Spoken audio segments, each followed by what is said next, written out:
इस वक्त मैं आजमगढ़ में मौजूद हूँ और आजमगढ़ समाजवादी पार्टी के उपचुनाव का केंद्रीय कार्यालय है और यहाँ देख रहा हूँ मैं कुछ एक्स मिलिट्री मैन आए हुए हैं। यकीनन ये जो आए हैं तो यहाँ के समाजवादी पार्टी के उम्मीदवार को जिताने के लिए आए हैं। इनके दिल में कोई धधक रही आग से बताने आए हैं। अब मैं खुद इनका परिचय जानना चाहता हूँ कि आज आप लोग जो आए हैं कौन सी आग आपकी धक रही है, इसके माध्यम से पूरे आजमगढ़ को ही नहीं बल्कि पूरे हिंदुस्तान के भारत के लोगों को क्या संदेश देना चाहते हैं आप? सबसे पहले आपको बहुत बहुत धन्यवाद। मैं प्रदीप कुमार यादव, समाजवादी पार्टी प्रदेश महासचिव। आजमगढ़ में आने का हम लोग का मकसद है कि सभी लोगों के बीच में सरकार के द्वारा किए गए कारनामों को लोगों के बीच में पहुंचाने का कार्य हम लोग कर रहे हैं। हर क्षेत्र में जा रहे हैं। सरकार के द्वारा अभी वर्तमान में जो है एक भर्ती प्रक्रिया योजना लाई गई है 4 साल की, जो कि नवयुवकों के लिए ठीक रूप से नहीं है। इसमें सारे ज़्यादा से ज़्यादा लोग बता रहे हैं कि बहुत अच्छी योजना है, बशर्ते यह पहली बात तो भारतीय सेना रोजगार का कोई वो जगह नहीं है। संविदा के सैनिकों के द्वारा सेना की भारत की सीमाओं की रक्षा नहीं की जा सकती है, लेकिन यहाँ पर कुछ लोगों के दबाव में आकर के ये योजना थोपी जा रही है नवयुवकों के ऊपर। मैं नवयुवकों से यही बोलूँगा कि आप लोग हिंसा मत करें, हिंसा को अपना वो मत बनाए, हथियार न बनाए। अहिंसा के रास्ते पर चल करके अपनी मांग को निम्न जिलों के डीएम, एसएसपी साहब, अपने जो माननीय मुख्यमंत्री जी, उनको ज्ञापन सौंपे, राष्ट्रपति महोदय को ज्ञापन सौंपे, लेकिन हिंसा नुकसान मत करें, क्योंकि सरकारी जो भी संपत्तियां हैं इस पर सबका अधिकार है और हमारे द्वारा दिए गए टैक्स के द्वारा ही वो बनाया गया है। तो मैं सबसे पहले यही कहूँगा कि इन जो भी तोड़ फोड़ किया जा रहा है इसको बंद किया जाए, कोई माध्यम बनाया जाए, उस माध्यम के द्वारा इसको सुलझाया जाए।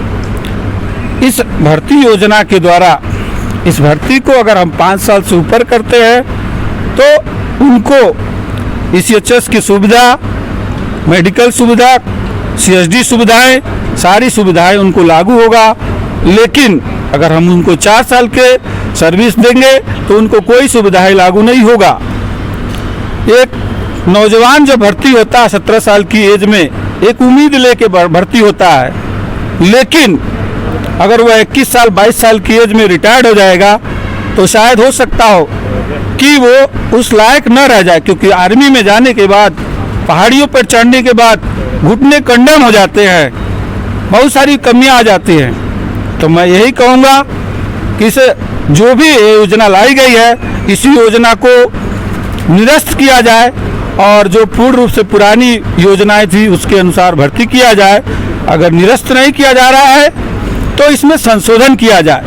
जो भी नवयुवक इसमें भर्ती होता है उसको 4 साल के बाद उसको दूसरी संस्थाओं में, जैसे पैरामिलिट्री, राज्य सरकार की जितनी भर्तियां होती हैं उसमें उसकी योग्यता के अनुसार डायरेक्ट ज्वाइनिंग लेटर दे करके उसको ज्वाइन कराया जाए। अन्यथा अभी इस समय वर्तमान समय में सरकार जब 5% का कोटा है, साल में 20% फौजी रिटायर्ड होता है तो उसको एडजस्ट नहीं कर सकते हैं, तो 5% के अंतर्गत तो कर ही नहीं पा रहे हैं। तो उसके आगे अगर 75% के लोग अगर रिटायर होंगे पर ईयर तो बहुत बड़ा प्रॉब्लम होगा, नवयुवक बहुत बेरोजगार हो जाएंगे। इन सब चीज़ों को ध्यान नहीं दिया जा रहा है, केवल प्रचार प्रसार का माध्यम है। 4 साल की योजना बहुत अच्छी है, बहुत अच्छी है, तो ये योजना सबके लिए लागू किया जाए। अगर ये योजना बनाई जा रही है तो इस योजना को इस जमीन पर भारतवर्ष में हर बच्चे के ऊपर लागू होना चाहिए। ये पहली बात। तो ये भर्तियां जो है मीडियम लो लेवल के लोगों का, मीडियम लोगों का ये जो है भर्ती प्रक्रिया में जाते हैं बच्चे, जो हाई लेवल के बच्चे होते हैं वो इस प्रक्रिया में नहीं जाते हैं। तो इनका रोजी रोटी मारा जा रहा है, एक तरह से समझिए कि मतलब इनको पूर्ण रूप से। एक दूसरी बात है कि हम एक भक्ति, देशभक्ति के तौर पे जाते हैं उसमें, ना कि हम पैसे के लिए जाते हैं। अभी एक पुराना से जो परमानेंट सैनिक होगा और एक जो है संविदा सैनिक होगा। अगर संविदा सैनिक बॉर्डर पे लगा हुआ है और एक परमानेंट सैनिक है, अगर वहाँ फायरिंग शुरू हो गया तो संविदा सैनिक अपना राइफल फेंक के भाग जाएगा, बोलेगा मैं मरने के लिए नहीं हूँ यहाँ पर, ये परमानेंट वाले हैं। क्यों? क्योंकि उसको कोई सुविधा नहीं मिलेगा और उसकी मृत्यु हो जाती है तो पीछे उसके परिवार को देखने वाला कोई नहीं मिलेगा। जबकि जो परमानेंट सैनिक है, जो पुरानी योजना चल रही है, उस योजना में अगर अपने देश के लिए शहीद होता है बंदा तो उसको भारत सरकार के द्वारा, आर्मी के द्वारा उसके परिवार के भरण पोषण के लिए सब कुछ सुख सुविधाएं दी जाती है। अगर एक 4 साल का नौजुवक, 4 साल के सर्विस वाला जो बंदा जाएगा, वो बंदा संविदा वाला, उस बंदे को क्या मिलेगा, उसके परिवार को क्या मिलेगा? सिर्फ वो 11 लाख रुपए मिल जाएगा। वो भी 11 लाख में जो है 6 लाख रुपए जो हमारी कटौती किया हुआ जो उस बंदे के 9,000 रुपये के मंथली के हिसाब से वो पैसा काट के दिया जाएगा। तो सरकार को मैं यही रिक्वेस्ट करूँगा कि इस प्रक्रिया को ख़त्म करें, जो पुरानी योजना थी उसको लागू करें। मैं यही विनम्र निवेदन करूँगा। नहीं तो इसमें संशोधन करें। संशोधन मीन्स कि उनको जो है डायरेक्ट उनकी योग्यता के अनुसार पैरामिलिट्री और विभिन्न राज्य सरकार की जितनी भी भर्तियां हैं, सरकारी भर्तियां, उसमें डायरेक्ट उनको उनकी योग्यता के अनुसार ज्वाइनिंग कराने के लिए। हाँ। अभी आपने बताया कि जो फौजी रिटायरमेंट हो रहे हैं उनकी नियुक्ति सरकार नहीं कर पा रही है, तो इतना नियुक्ति जब बच्चे आएंगे तो कहाँ से दे पाएगी? तो सरकार को ये चाहना चाहिए ना कि 75% वाला रूल खत्म करके जो 20 साल 15 साल 20 साल करके आ रहे उसी हिसाब से उनको मैनेज करना चाहिए। कम से कम उनके परिवार का भरण पोषण, उनकी एज जो है 50-55 क्रॉस कर जाएगा तो कुछ तो कर सकते हैं। आप 4 साल के अंदर 4 साल देखिए, सेना में 6 महीने 3 साल तो लग जाता है ट्रेनिंग कराने में, और जब तक ट्रेंड सोल्जर बनेगा तब तक उसको बाहर का रास्ता दिखा दिया जाएगा। सपोज दैट कि 1 साल में 3 महीने छुट्टी मिलता है तो 4 साल में वैसे ही उसका छुट्टी निकल गया। फिर कितना दिन बचा? 2-2.5 साल की नौकरी बची।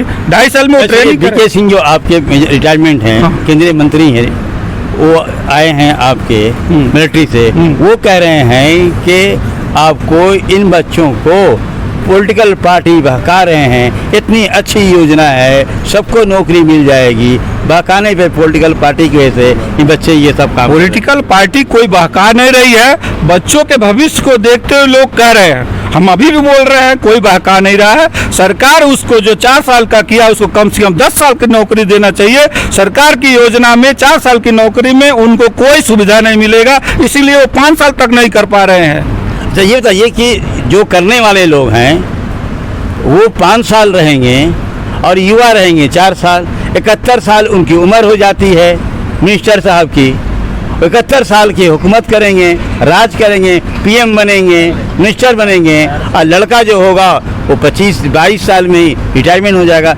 अभी देखिए सरकार का कहने मतलब अभी लोगों के सबसे बड़ी बात है, सरकार को जब जहाँ पे एक जवान के लिए 4 साल की नौकरी किया जा रहा तो एक संविदा पे ऑफिसर्स को भी भर्ती करना चाहिए। अगर ऑफिसर्स को संविदा पे भर्ती नहीं करेंगे तो ये क्या होगा, एक वोटर की तरह यूज किया जाएगा। क्यों? उसको 4 साल में डरता रहेगा, पता नहीं कब हमको बाहर निकाल दिया जाए। तो इसलिए सभी जगह ये रूल लागू होना चाहिए। मैंने एक बात आपको बताया कि 4 साल जो अगर रूल लागू कर रहे हैं तो ये 4 साल सभी व्यक्तियों के लिए लागू करें कि ये 4 साल की नौकरी पूरा करने के बाद किसी भी फोर्स में, किसी भी जगह, किसी भी नौकरी में PCS के लोग ही कहिए ना आप लोग, नहीं PCS सबको लोग आ जाए। ये सभी के लिए मैं बोल रहा हूँ कि ये सर्विस जो है इन्होंने दिया, इजराइल से उदाहरण दिया कि इजराइल में जो है सारे सैनिकों से, सारे लोगों से 4 साल की नौकरी लिया जाता है, चाहे वो प्रधानमंत्री का लड़का हो चाहे राष्ट्रपति का लड़का, सबसे 4 साल की नौकरी कराने के बाद आगे जो है वो प्रक्रिया में आते हैं। लेकिन यहाँ पर वो चीज नहीं हो रहा है, सिर्फ उदाहरण दिया जा रहा है। इजराइल में देखिए, तो इजराइल को दिखाने की जरूरत नहीं है, यहाँ सुधार करने की जरूरत है। नागरिकों को तो मैं बोलूँगा कि आप लोग हिंसा का रास्ता छोड़ करके अहिंसा का रास्ता अपना करके अपनी मांग को रखे, ये मैं सबसे ज़्यादा वो करूँगा। बाकी मैं और कुछ नहीं कहूँगा इसके बारे में। इच्छते हैं आप लोग? मैं घर घर घूम कर बता रहा हूँ। हाँ। क्योंकि जो हमारी भर्तियाँ हैं, हाँ। अभी मैं आपको बताता हूँ, पिछले 2 साल पहले 69,000 शिक्षक भर्ती मामला था। सैनिकों का 3200 सीट था, जिसमें 800 सैनिक केवल अप्लाई किए थे 69,000 शिक्षक भर्ती में, लेकिन उसमें क्वालिफाई हुए जो है 400। अच्छा। बाकी हमारी सीटें जो 2800 सीटें बच गई थी। सरकार के खिलाफ में बंदे कोर्ट में गए। कोर्ट ने कहा कि इनको पैरा 98 अल्फा के तहत इन्होंने कहा, सुप्रीम कोर्ट ने, कि अगर आपकी जितनी वैकेंसी है, उस वैकेंसी में जितने फॉर्म भरे गए हैं, अगर उससे ज़्यादा लोग हैं, मतलब वैकेंसी से ज़्यादा लोग हैं, तो आप मेरिट बनाइए। नहीं तो अगर इनकी वैकेंसी ज़्यादा है, लोग कम भरे हुए हैं, तो इनकी शिथिलता बढ़ते हुए इनको जो है नौकरी में ज्वाइन करा जाए। अभी भी कोर्ट में मामला चल रहा है, लेकिन इस सरकार के कान के ऊपर जू नहीं रहेगा कि मतलब कम से कम पूर्व सैनिकों को जो है नौकरी ज्वाइन करा दें। अभी आपने देखा हमारे देश के क्या हालात हैं। ये हमारे पूर्व सैनिक हैं। इन सैनिकों के दिल में तसक जो थी, दिल में जो आग लगी है इनके, मालूम है इन्हीं के बच्चे जो हैं जाते हैं सरहद में। गाजीपुर जनपद में एक गांव गहमर है, जहां क्या हर बच्चा, हर घर का बच्चा सैनिक होता है। इस तरह जितने को देख रहे हैं आप, ये सभी सैनिक हैं। यकीनन इनके बच्चे भी जाएंगे। इनके दिल में तड़प है, इसलिए उपचुनाव में आकर के लोगों से ये संदेश दे रहे हैं कि सरकार जिस ढंग से हमें सिर्फ मूर्ख बना रही है जनता को, इस मूर्खता को ख़त्म करने के लिए गांव-गांव पहुंच करके असली संदेश ये देना चाहते हैं। इन तमाम सैनिकों का जिन्होंने हमारे साथ बैठे हुए हैं, मैं इनका धन्यवाद देता हूं अपने चैनल के माध्यम से। अपना परिचय देते बताएं कि इस वक्त जो देश के हालात हैं, इस संबंध में आप क्या कहना चाहते हैं? देखिए, मैं प्रदेश सचिव इंद्रेश सिंह यादव, समाजवादी पार्टी सैनिक प्रकोष्ठ उत्तर प्रदेश।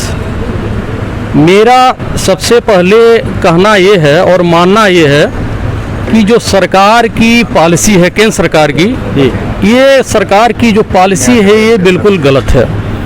क्योंकि सरहद की